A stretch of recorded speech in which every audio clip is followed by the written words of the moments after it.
శ్రీ నరేంద్ర మోడీ గారు ఈ నెల 10వ తేదీ ఆదివారం సాయంకాలం 4 గంటలకు మన తెలంగాణకు వస్తూ ఉన్నారు.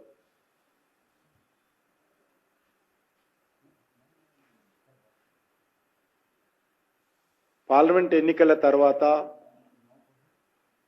శ్రీ నరేంద్ర మోడీ గారు మూడోసారిగా దేశ ప్రజల ఆశీస్సులతో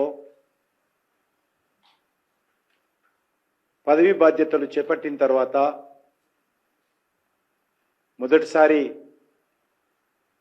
వారు హైదరాబాద్ నగరానికి వస్తూ ఉన్నారు, తెలంగాణకు వస్తూ ఉన్నారు. గత పార్లమెంట్ ఎన్నికల్లో తెలంగాణ ప్రజలు పెద్ద ఎత్తున భారతీయ జనతా పార్టీని ఆశీర్వదించిన విషయము,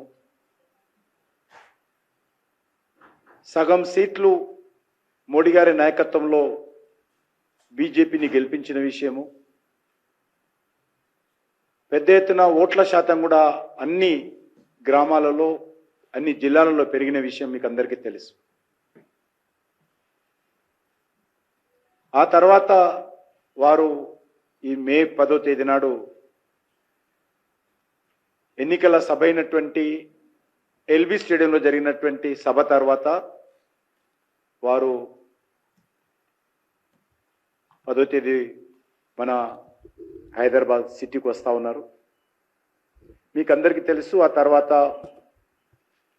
పార్లమెంట్ ఎన్నికలు కాగానే భారతీయ జనతా పార్టీ సభ్యత్వ సేకరణ జరగడము, పెద్ద ఎత్తున సుమారు 40 లక్షల మంది మరి సభ్యత్వం తెలంగాణలో పెరగడము, ఆ తర్వాత పోలింగ్ బూత్ స్థాయి పార్టీ కమిటీలు, ఆ తర్వాత క్రియాశీలక సభ్యత్వము, మండల కమిటీలు, జిల్లా కమిటీలు, రాష్ట్ర కమిటీ ఏర్పాటు చేయడము, ఈ మధ్యలోనే పట్టభద్రుల నియోజకవర్గానికి సంబంధించినటువంటి ఎన్నికలు జరగడము, అందులో ఒక టీచర్ స్థానము, ఒక గ్రాడ్యుయేట్ స్థానము భారతీయ జనతా పార్టీ కొత్తగా మరి ఉత్తర తెలంగాణకు సంబంధించి గెలుపొందిన విషయం కూడా మీకు అందరికీ తెలుసు. అనేక కారణాల కారణంగా వారి ప్రోగ్రామ్స్ వాయిదా పడింది. ఇప్పుడు వారు 10th నాడు వచ్చిన తర్వాత 7,823 కోట్లు 7,823 crores సంబంధించినటువంటి అభివృద్ధి కార్యక్రమాలకు వారు ప్రారంభోత్సవం చేయడం, కొన్ని తెలంగాణ ప్రజలకు డెడికేట్ చేయడం, 2 రకాలుగా ఈ కార్యక్రమాలు ఉన్నాయి.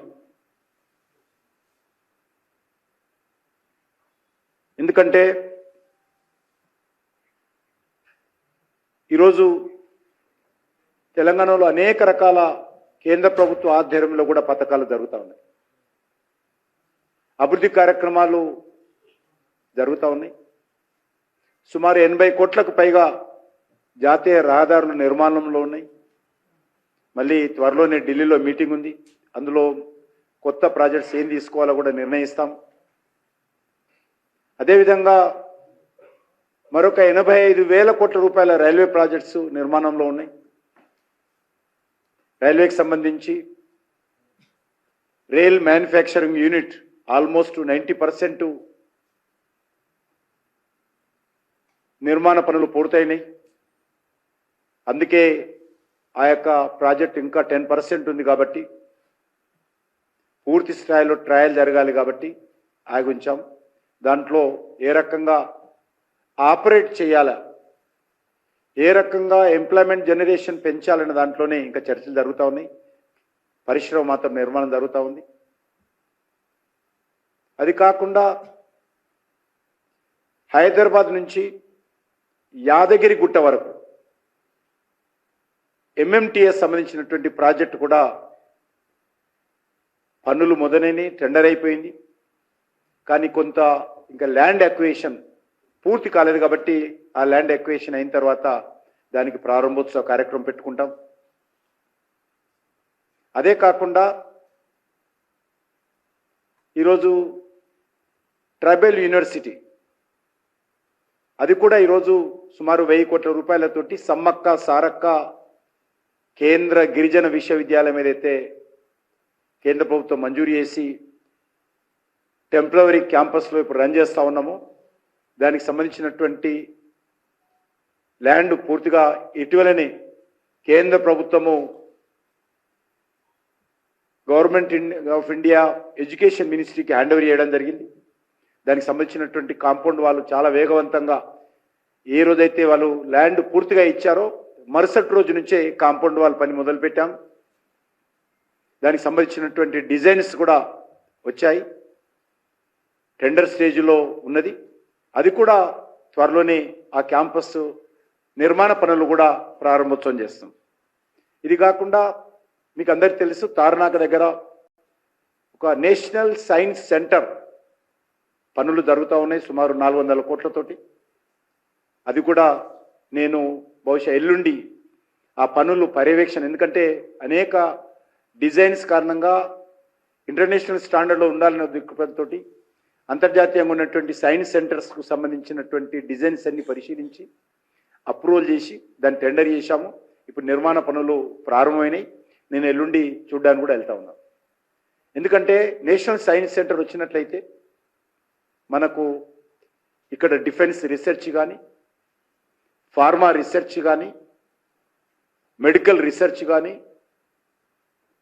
అయినాక అనేక రకాల ఐటీ సెక్టార్కి సంబంధించి కానీ, వివిధ విశ్వవిద్యాలయాలకు కానీ అన్ని రకాలుగా మరి ఎడ్యుకేషన్ విషయంలో ప్రధానంగా ఆ సెంటర్ ఉపయోగపడతా ఉంది.